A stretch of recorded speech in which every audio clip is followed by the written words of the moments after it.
Welcome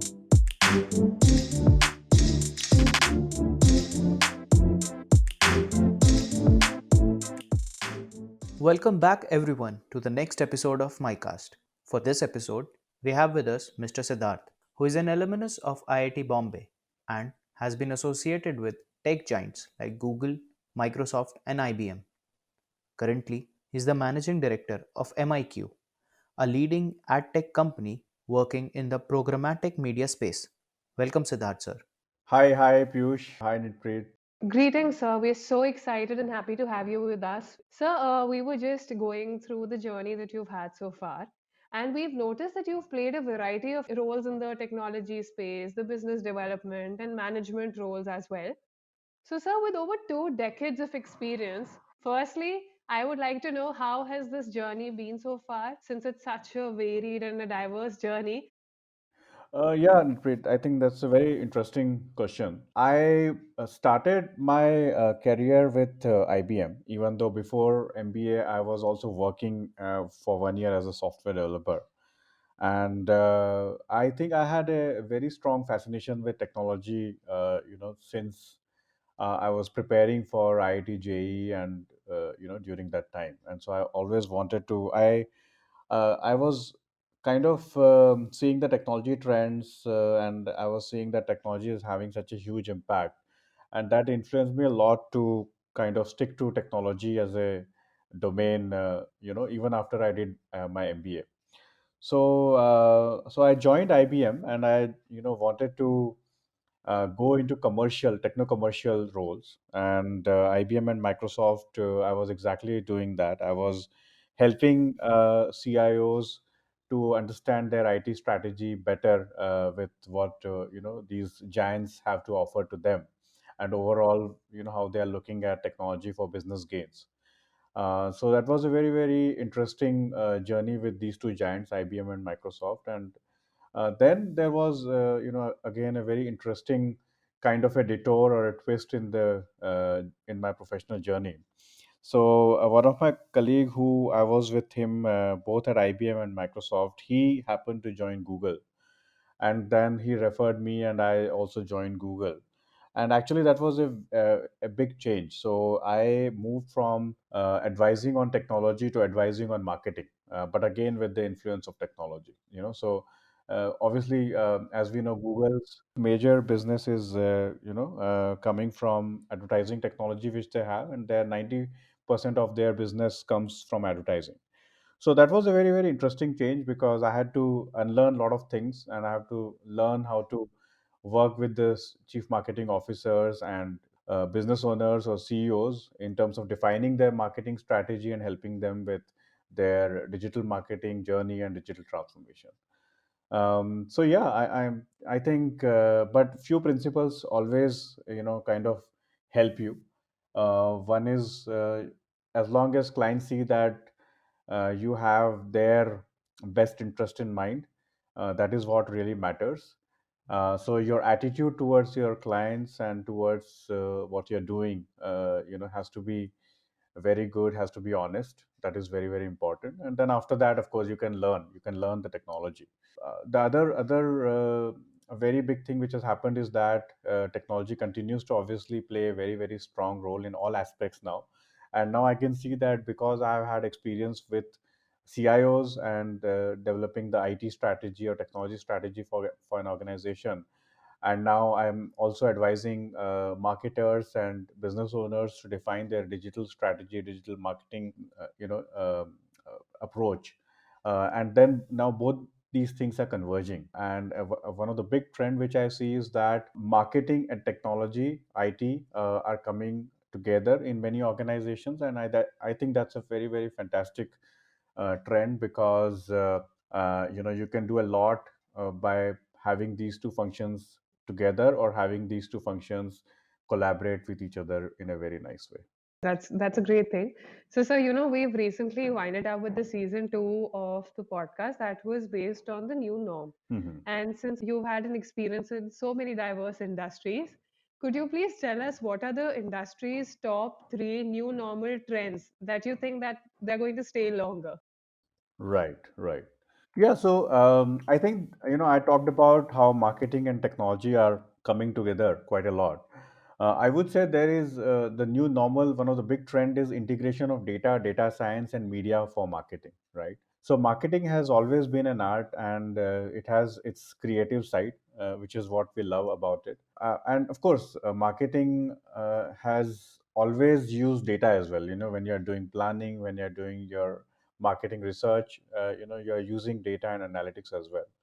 But with digital, what is happening is that there is plethora of data which you have, and there is a lot more which you can do with that, right? So now marketing is increasingly using data to make decisions on where, as a brand, my consumers are, what is their profile, what communication I should have with them, when I should approach them, with what communication I should approach them. And then for the campaign, I can also see how is my campaign doing, which audience cohorts are responding well to my message, which creative messages and creatives are doing well, and so on and so forth.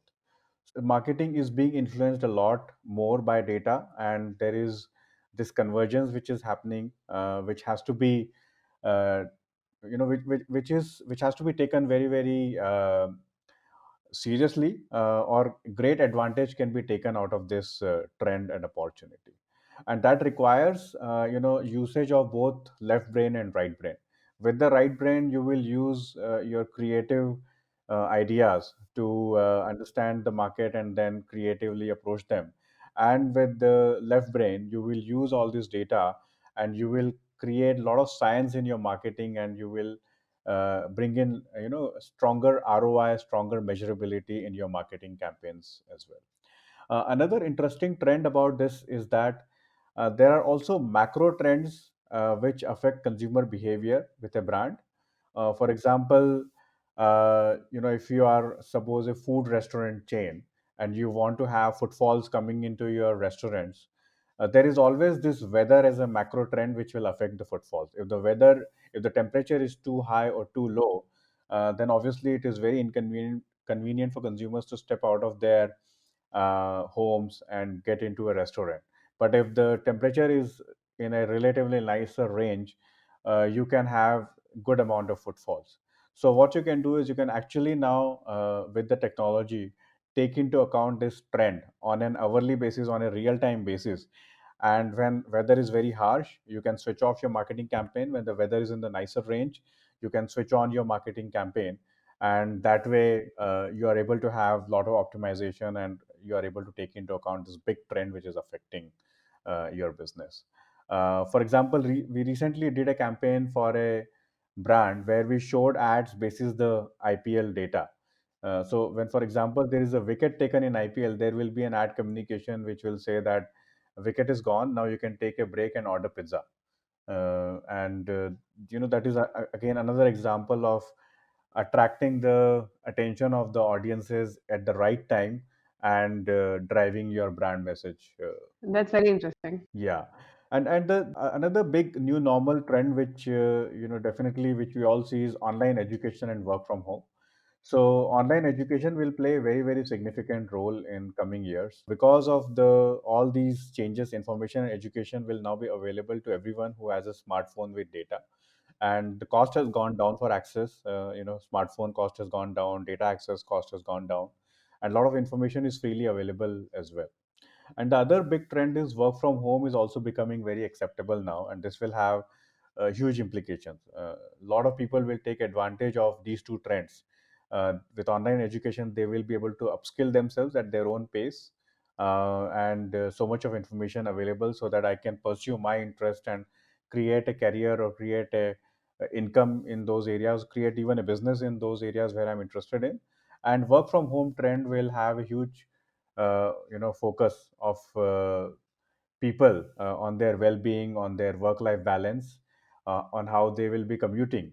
Maybe people will commute a couple of days, and rest of the 3 days they might choose to work from home, and they can focus on exercise, meditation, and so on.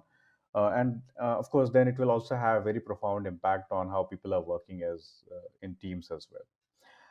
And then the third big new normal, which I would just like to highlight, because you are all students of marketing, and this is I think, a very critical trend. So the third new normal is rise of programmatic and e-commerce as a media channel, right?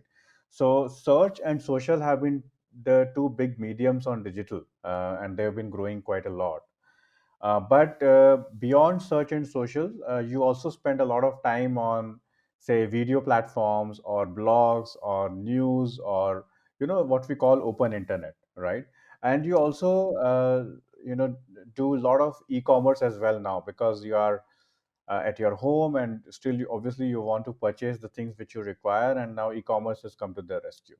So these are two big trends. Amazon advertising, for example, is growing at 50% year on year in this year, and programmatic in India had grown by 70% in 2019, and similar trends are visible in this year as well. And programmatic is referring to how you show the ad on the open internet.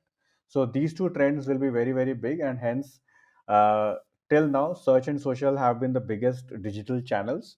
I see rise of programmatic and e-commerce as two big media channels as well in the coming years. Yes, sir. So you talked about digital transformation and how open internet is now on the rise. So we all know that this has resulted in a gold mine of data and information for businesses, Right. and they all want to leverage it for building their own intelligence and to fine tune their product and services. So in such a situation, I want to take your opinion. How vulnerable is the end consumer? Do they actually need to worry about the way their data is being processed? Uh, I would say there is good news on this, right? So for several years, there have been concerns about internet companies exploiting individuals' data through the use of third-party cookies, right? And the idea of a company you have never heard of using data about your internet browsing behavior can feel pretty invasive. But that is why now we have privacy laws such as General Data Protection Regulation in Europe, and we have privacy laws coming in a lot of countries, and a lot of companies by default are focusing on adhering to these privacy laws because, for example, MIQ, the company I work for, they are based out of UK. Their headquarter is UK, and they are GDPR compliant because they are in UK, but they actually follow GDPR everywhere they are there, right? So even in India, we follow these privacy regulations, and we don't use any personally identifiable information, and that's how a lot of international companies now also do.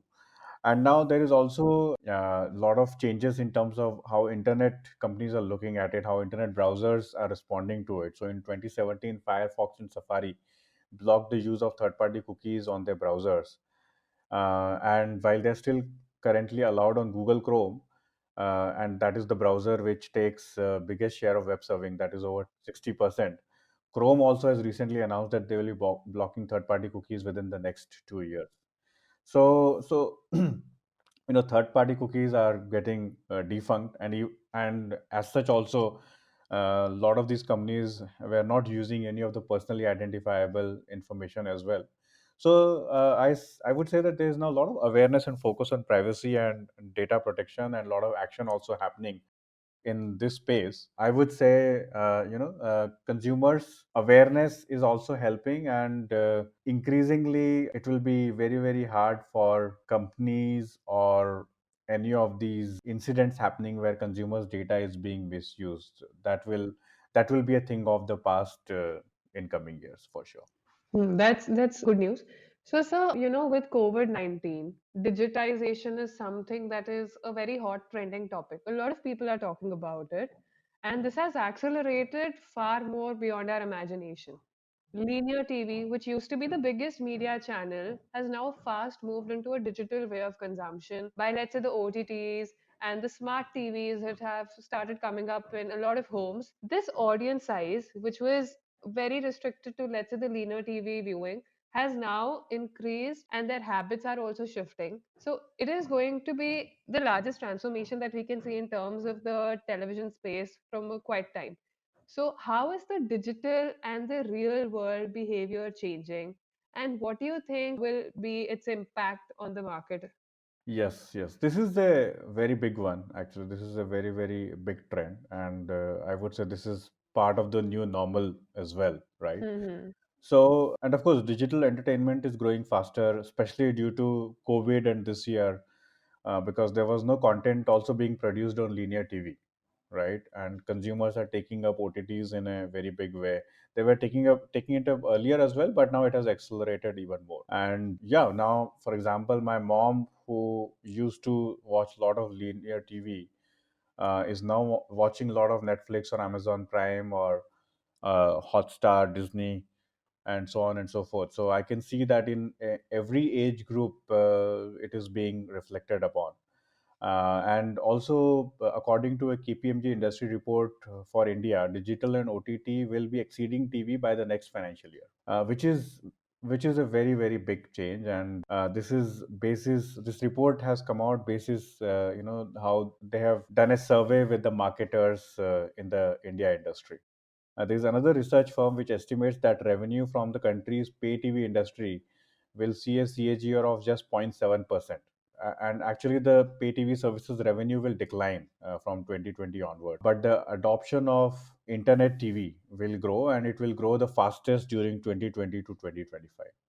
So this is definitely a very very big trend, and many brands are looking at now optimizing TV plus digital as a strategy. Earlier, it was a no-brainer that if I'm a mass brand, I have to be on TV, and TV also used to help create that trust with the brand that this is a big brand which is able to come on TV. And I used to reach as a brand marketer, I used to reach my audience with TV along with doing digital for augmenting the frequency or doing innovations.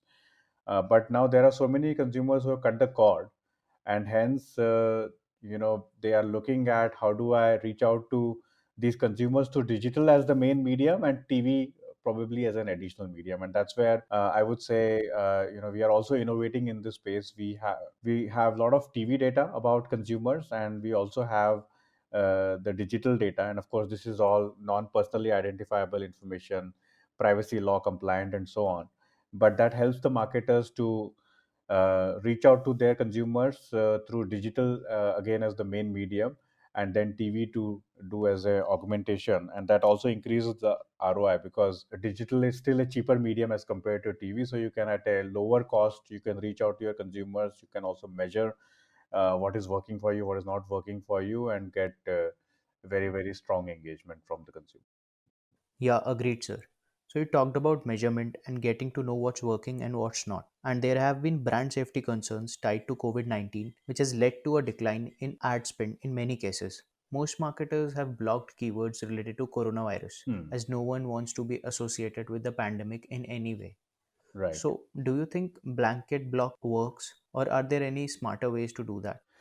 Yeah, no, definitely. I think there are techniques like these which work, but also there are even smarter techniques as well. And brand safety is a particularly nefarious problem. And what we see is that in markets like US or UK, who have been using digital for a longer time than India, for example, their brands are very very I would say paranoid about brand safety to an extent. So, and that is a good thing, and that I see as a good trend in India as well. And there are a number of different strategies for solving this problem, which work in tandem to produce safe environments for brands across the open internet landscape, or across even the other walled garden kind of landscapes as well.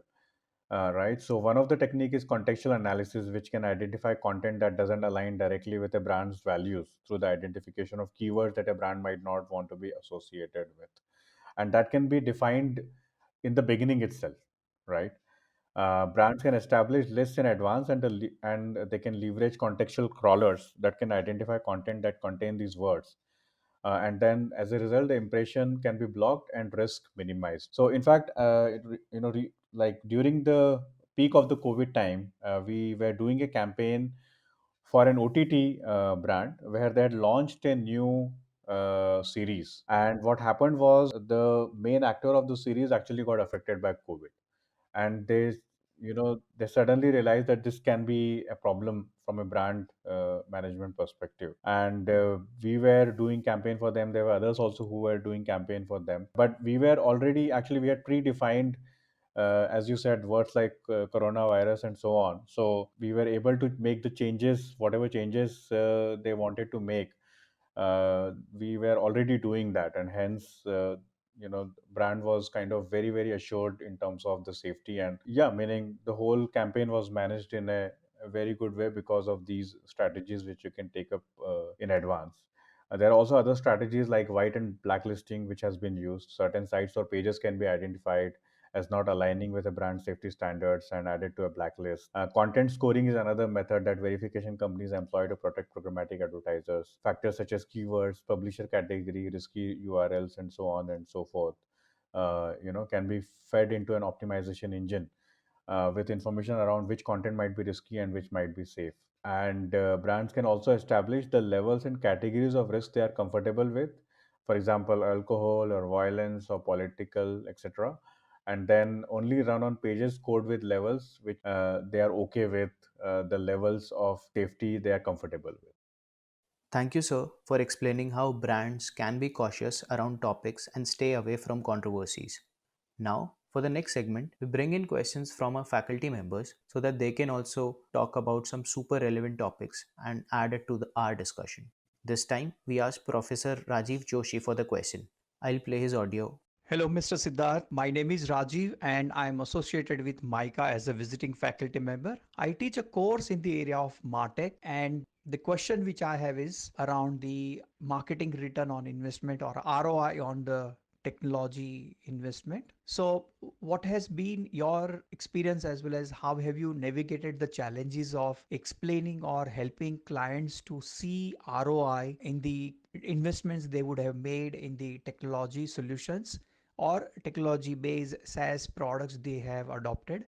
Number one. And if you can also parallelly throw some light on the issues of the data or the quality of the data, and based on this data, how do we actually deploy and take decisions? So I think that would be great. Thank you. Actually, a great question.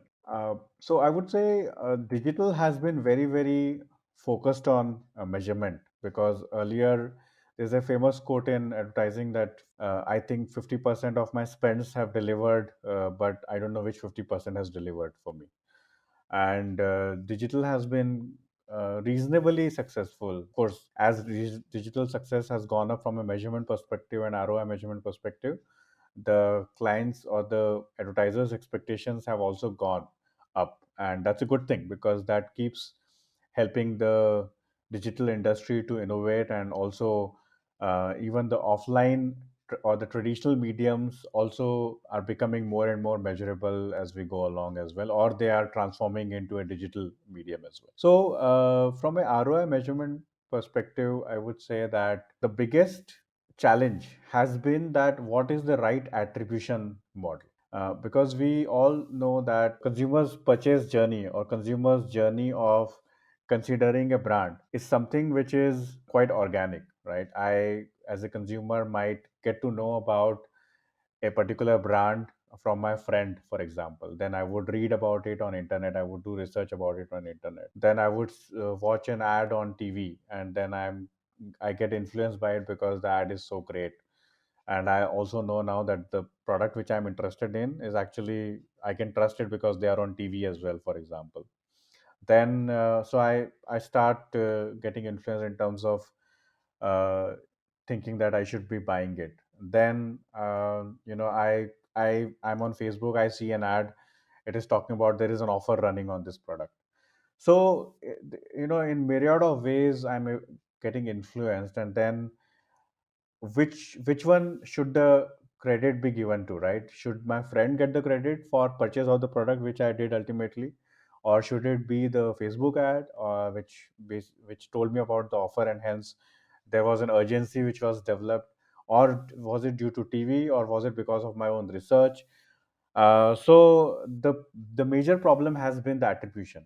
The second part which professor touched, which was the quality of data, I think that is getting resolved progressively better and better. So we talked about the consumer footprint on digital, and that is pretty much quite measurable. And it is not personally identifiable, but you can still know that yes, in a month I'm getting 100,000 consumers, and out of these 100,000 consumers, these 10,000 consumers have purchased, and these another 20,000 consumers, they are very engaged because they are uh, uh, browsing on my website and taking a lot of product information in, and so on and so forth. So there's a lot of measurability from a data perspective which is there.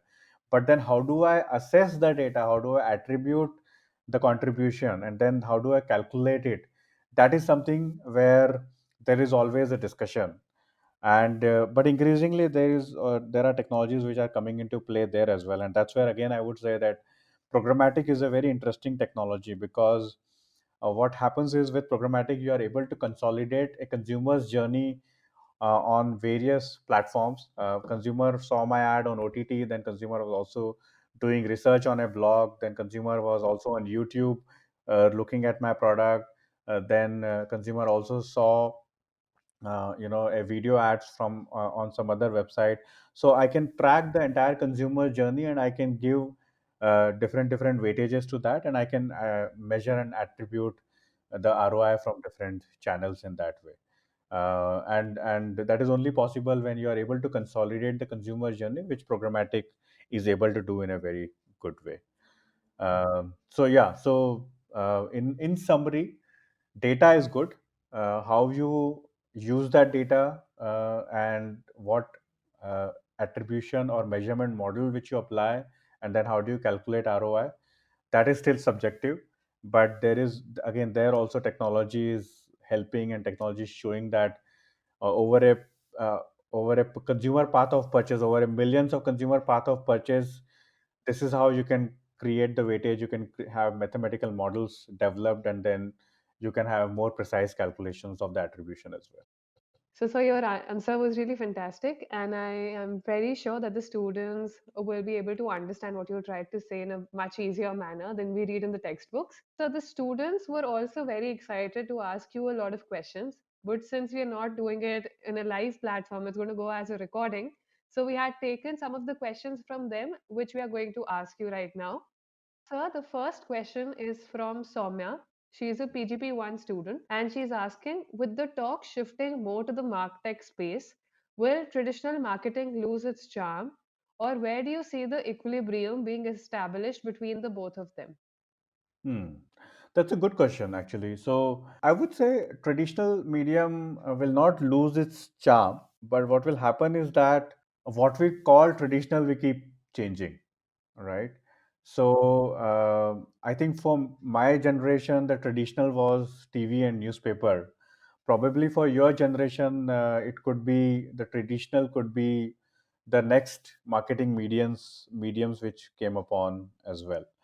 And I would say change is a constant factor. What will remain is definitely focus on creativity in marketing, and I think that is a very big factor which retains the charm of marketing.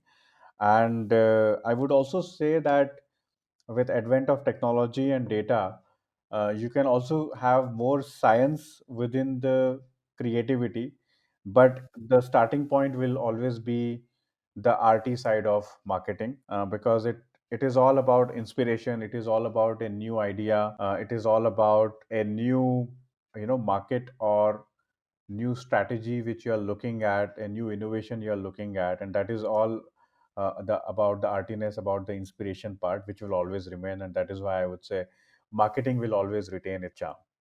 Great, sir. So, sir, the second question is from Janvi. She is also a PGP1 student. She is asking, brands are using the woke topics as a part of their communication for the consumers.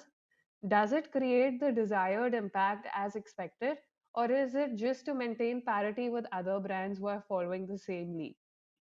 I would say yes, there is a risk that you're just following that trend to be at par with other brands. You have to really know your brand, understand your brand, and what values your consumers associate with your brand, and then it has to be according to that. Who is your core TG? Understanding your core audience is very, very important, and how they see your brand, that also the knowledge you should have.